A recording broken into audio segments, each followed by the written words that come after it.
ద్వారా మీరు మహిమ పొందుకున్నందుకు స్తోత్రాలు. ఈ శ్రేష్టమైన సమయంలో నీ వాక్యము ద్వారా మా అందరితో మీరు మాట్లాడండి. మాకు కావలసిన వర్తమానాన్ని మాకు తెలియపరచండి ప్రభా. ఈ లోకంలో మేము ఎలా జీవించాలో, ఎలా బ్రతకాలో, ఎలా సిద్ధపడాలో, ఎలా మిమ్మల్ని ఎదుర్కోవాలో, పరలోక రాజ్యాన్ని ఎలా స్వతంత్రించుకోవాలో, ఆ మాటలన్నీ కూడా ఈ రాత్రి మాతో మీరు మాట్లాడి మీరు మహిమ పొందుకోమని యేసు నామములో అడుగుచున్నాము తండ్రి, ఆమేన్. అందరు కూర్చుందాం. సర్వాధికారియు నిరంతర స్తోత్రార్హుడైన యేసుక్రీస్తు నామంలో దూరాన సమీపాన ఈ మాటలు వింటున్న అందరికీ నా ప్రేమ వందనాలు తెలియజేస్తున్నాను. దేవుడు మిమ్మల్ని మీ కుటుంబాలను దీవించునుగాక. జాగ్రత్తగా దేవుని మాటలు వినండి. మనము సందేహం లేకుండా యథార్థంగా మనం ఒప్పుకోవాల్సిన విషయాలు ఏంటంటే, ప్రభు రాకడ సమీపంగా ఉంది. ఇది ఏదో చాలా సంవత్సరాలు బట్టి చెప్తున్నారు, చాలామంది దైవజనులను అనుకుంటూ ఉన్నారు, కానీ ఆ పరిస్థితులన్నీ కూడా మనకు ఆల్రెడీ కనబడుతూ ఉన్నాయి. దేశం మీదకి దేశము, ప్రజల మీదకి ప్రజలు, యుద్ధాలు, కరువులు, భూకంపాలు, శ్రమలు చాలా మనం చూస్తూ ఉన్నాం. ఇప్పుడు మనం చూసేదానికంటే కూడా రాగల దినాల్లో మరింతగా మనం చూడవలసిన పరిస్థితులు వచ్చినాయి. కనుక మనము సిద్ధపడి ఉండాలని సంకేతం ఇది. దీని అర్థం ఏంటంటే, క్రైస్తవుడా, ఇవన్నీ నువ్వు గమనించినప్పుడు నువ్వు కలవరపడటం కాదు, భయపడటం కాదు. ఈ సూచనల అర్థం ఏంటంటే, నీవు సిద్ధపరచుకుని నీ ఇంటి వారిని సిద్ధపరచుకోవాలని అర్థం. అంజురపు చెట్టుని చూసి ఒక ఉపమానం నేర్చుకున్నాను ప్రభు చెప్పాడు. అది వసంత కాలమున అది చిగురిస్తూ ఉంటుందట. అది చిగురించినప్పుడు యుద్ధాలు జరుగుతాయి. యుద్ధం ఎప్పుడైతే ప్రారంభమైందో దేవుని రాకడ సమీపంగా ఉన్నదని మనం అందరం అర్థం చేసుకోవాలి. అందుకనే ప్రభు మనతో మాట్లాడుతూ ఉన్నాడు. ఇంకా కాలక్షేపం చేసే రోజులు కాదు, నామకార్థంగా భక్తి చేసే రోజులు కాదు, నామకార్థంగా జీవించే రోజులు అంతకంటే కాదు. ఒక మాట బైబిల్లో, నువ్వు సిద్ధపడుతూ నీతో పాటు నీ ఇంటి వారిని కూడా సిద్ధపరచాలి. తస్మా జాగ్రత్త. మిమ్మల్ని ఏదో భయపెట్టడానికి ఈ విషయాలు నేను చెప్పట్లేదు.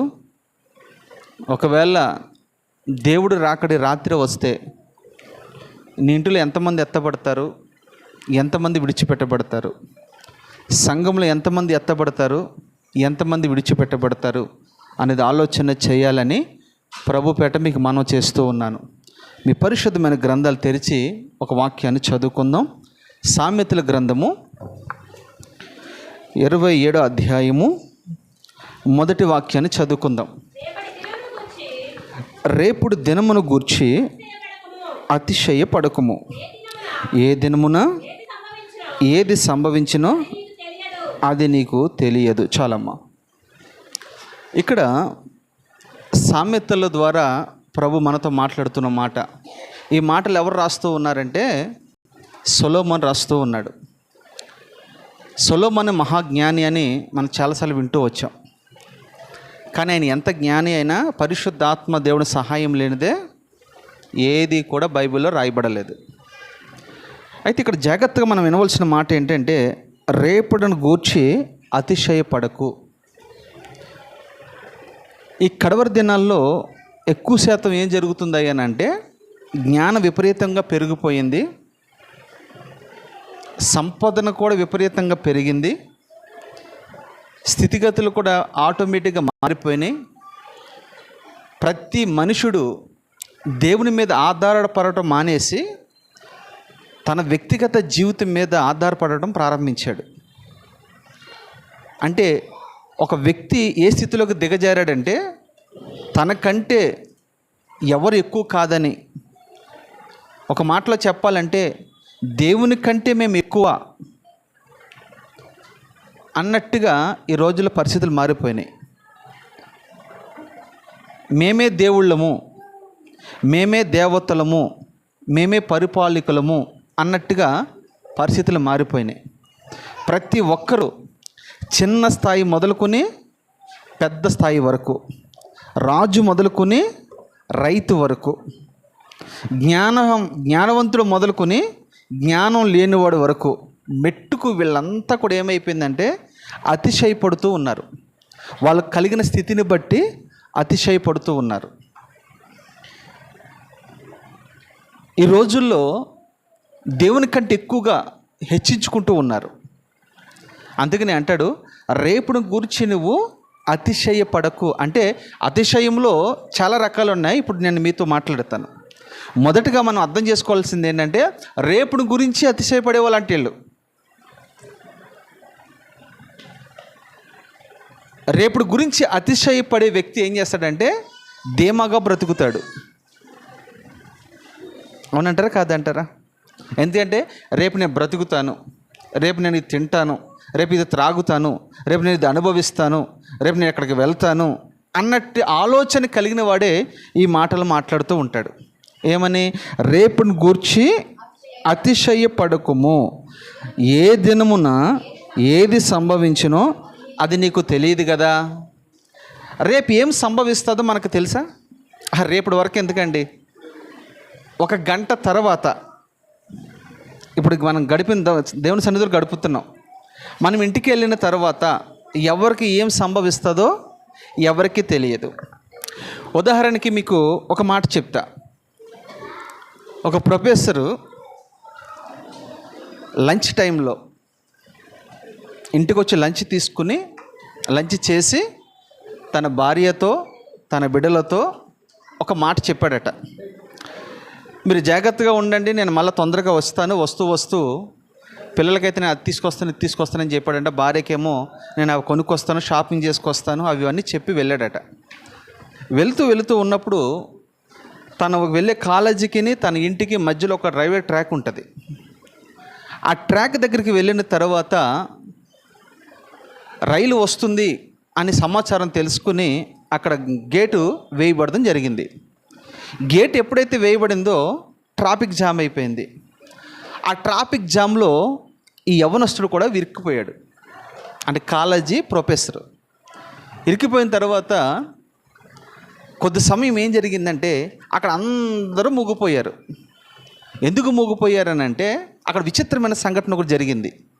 ఆ విచిత్రమైన సంఘటన ఏంటంటే, పైనుంచి ఒక పక్షిరాజు ఒక గ్రద్ద వెళ్తూ ఉంది. అది వెళుతూ ఒక బలమైన పాముని ఇలా పట్టుకుని వెళ్తూ ఉంది. అది అట్లా వెళుతూ ఆ బరువుకి తాళలేక సడన్గా విడిచిపెట్టేసింది. ఆ పాము పడటము ఈ లెక్చరర్ మీద పడింది, ఈ ప్రొఫెసర్ మీద పడింది. ఎప్పుడైతే తన మీద పడిందో ఆ పాము మెడ మీద పడినట్టే చుట్టేసుకుంది. ఈ సంఘటన చుట్టుపక్కల అందరూ చూస్తూ ఉన్నారు. దీన్ని కొడితే ఇది తప్పించుకుంటే అతను చనిపోతాడు, కొట్టకుండా విడిచిపెడితే ఇతను చనిపోతాడు అన్న సందిగ్ధంలో ఉన్న వాళ్ళందరూ చూస్తూ ఉన్నారు. మెట్టుకు ఈ ప్రజలందరూ చూసిన పాము ఏం చేసిందంటే దానికి భయం పుట్టి పటపటని కాటేసేస్తూ ఉంది. అతను చనిపోయాడు అక్కడ. మళ్ళీ వస్తాను, షాపింగ్ చేసి వస్తాను, పిల్లకి అది తీసుకొస్తానని చెప్పిన వాడు మరి గంట లోపే ఈ వార్త ఇంటికి వెళ్ళింది.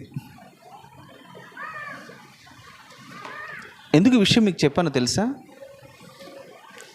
ఈ మధ్యకాలంలోనే మన డిమార్ట్ దగ్గర ఇద్దరు యవనస్తులు వివాహం చేసుకుని నెల కూడా కాల. ఆ ట్రాక్ దాటుతూ ఉన్నారు, ఆ టర్నింగ్ తిరుగుతూ ఉన్నారు, ఒక టిప్పర్ లారీ కూడా చనిపోయారు. వైజాగ్ బీచ్లో కొంతకాలము క్రితం జరిగిన సంఘటన అంటే, ఒక దైవజనులు ఇద్దరు పిల్లలు స్నానం చేసి వస్తాము, కొంచెం ఎంజాయ్ చేసి వస్తామని డాడీకి చెప్పి వెళితే పెట్రోల్కి డబ్బులు ఇచ్చాడట, పాకెట్ మనీ ఇచ్చాడంట, అన్నీ ఇచ్చాడట.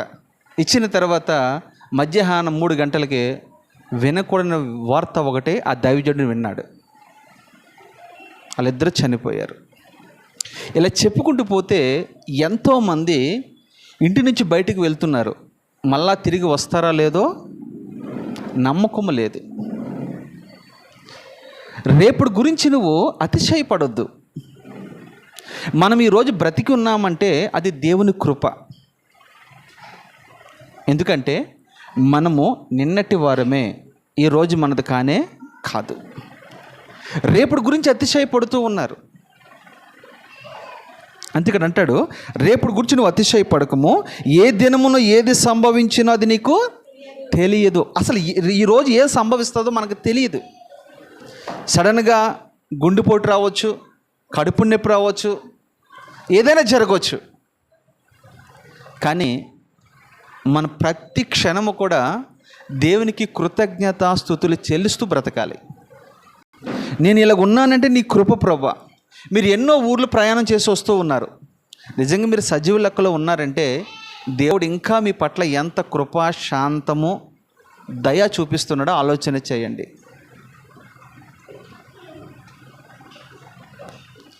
ఈ మాటలు వింటున్న మీరందరూ కూడా లైవ్లో కావచ్చు, ఇక్కడ కూర్చున్నవారు కావచ్చు, రేపేం జరుగుతుందో నీకు తెలియదు గనుక ఈరోజే నీ దినము, ఈరోజే నీ సమయము, ఈరోజే నీ భక్తిని కాపాడుకునే సమయము.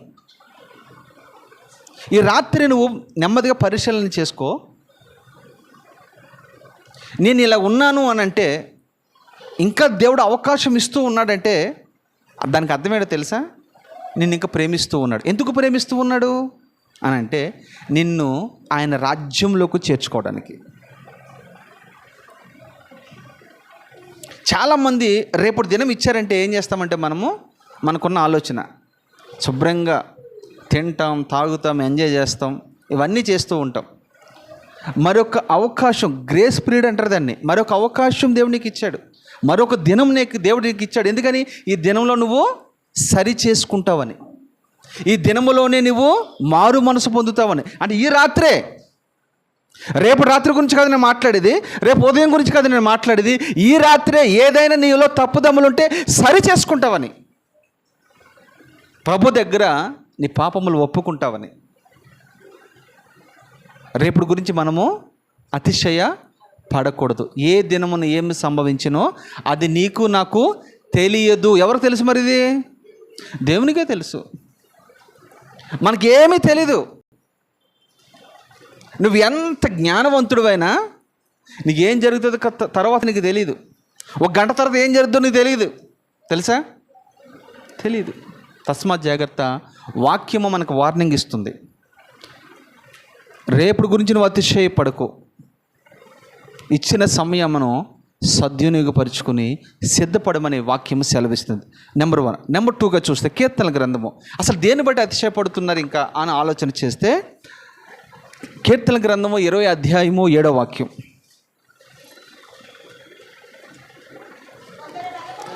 చూడనమ్మా, ఇక్కడ మరి అండర్లైన్ చేసుకోండి. కొందరు రథములు బట్టి, కొందరు గుర్రములు బట్టి అతిశయపడుచున్నారు. మనమైతే మన దేవుడిని యెహోవా నామమును బట్టి మన అతిశయపడదుము.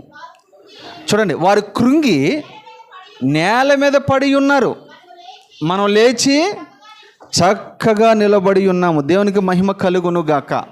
ఇక్కడ మీరు గమనిస్తే కొన్ని కేటగిరీస్ని ఇక్కడ చూపిస్తూ ఉన్నాడు. వారైతే రథములు బట్టి, గుర్రములు బట్టి అతిశయపడుతూ ఉన్నారు. అంటే ఈ లోకంలో కొందరైతే ధనాన్ని బట్టి, కులాన్ని బట్టి, మతాన్ని బట్టి, ఉద్యోగాన్ని బట్టి, లేదా జ్ఞానాన్ని బట్టి, లేదా స్థిరమైన ఆస్తులను బట్టి, లేదా ఇక వాళ్ళకున్న ప్రతిదీ దాన్ని బట్టి కూడా చాలామంది అతిశయపడుతూ ఉన్నారు. అతిశయపడిన వారందరూ కూడా జాగ్రత్తగా గమనిస్తే ఇక్కడ ఏమని ఉందంటే, వారు కృంగి నేలన పడి ఉన్నారు. వారు కృంగిపోతారు. ఒక దినాన్న కృంగిపోయి వారు ఏమైపోతారంటే నేలన పడి ఉన్నారట. అయితే మనమైతే దేని బట్టి అతిశయపడాలి? మనమైతే దేవుడైన యెహోవాను బట్టి మాత్రమే మనము అతిశయపడాలి. నీకు ఏదైనా ఉన్నవండి, అది భూ సంబంధమైనదైనా పర సంబంధమైనదైనా, ఏదైనా నీకు ఉన్నవండి, దాన్ని చూసి మనం ఏమనాలి తెలుసా? నేను ఇది కలిగి ఉన్నానంటే దేవుని కృప, ఈ వాహనం కలిగి ఉన్నానంటే దేవుని కృప, ఈ ఉద్యోగం కలిగి ఉన్నానంటే దేవుని కృప, ఈ రోజున మేము నలుగురు తినగలుగుతున్నామంటే దేవుని కృప, ఈరోజు ఆరోగ్యంగా ఉన్నామంటే దేవుని కృప, ఈరోజు ఇలా బ్రతకగలుగుతున్నామంటే దేవుని కృప అని మనం ఈ రీతిగా దేవున్నే ముందు పెట్టాలే కానీ దేవుని ప్రక్కన పెట్టి ఇది నా జ్ఞానం వల్లనో నా తెలివితేటల వల్లనో అని మనం ఎప్పుడైతే అనుకున్నామో నువ్వు అతిశయపడిందని అవుతావు. ఈ ఉద్యోగం నా జ్ఞానాన్ని బట్టి వచ్చింది, ఈ తెలివితేటల ద్వారా ఇది సంపాదించాను అది సంపాదించాను ఒకవేళ నువ్వు అనుకుంటే కనుక నీవు అతిశయపడుతున్నావు అన్నది. అతిశయపడిన వాడు ఎప్పుడైనా సరే కృంగి నేలను పడిపోతాడు, రాలిపోతాడు. పౌలు అదే అంటాడు, నేనైతే సిలువ యందు తప్ప దేని యందు నేను అతిశయపడట్లేదు.